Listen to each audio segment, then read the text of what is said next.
Ухта стала городом-героем нового выпуска федерального проекта «Россия. Урбания».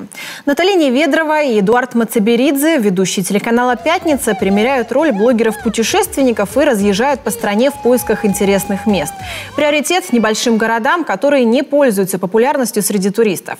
В «Жемчужине Севера» ведущие посетили главные достопримечательности и самые популярные у местного населения локации для прогулок и отдыха.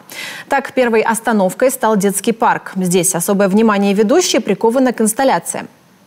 Как вам отдыхается в этом парке? Хорошо. А чем вы еще занимаетесь здесь? Мы танцуем, я там танцую. Не смогла Наталья пройти и мимо набережной Газовиков, где ведущая близко познакомилась с ухтинскими скейтерами. После она отправилась на смотровую площадку возле силуэта головы Ленина, визитной карточки города. Особый интерес вызвал у ведущей и коми-язык. Наталья пыталась выяснить, все ли ухтинцы им владеют. Вы говорите на языке коми? Нет. Почему?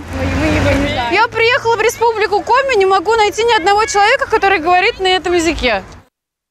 В Центре коми-культуры, что стал финальной точкой путешествия, ведущая разучила несколько фраз на коми, примерила традиционный костюм, а еще спела одну из самых популярных коми-песен «Марья Моль».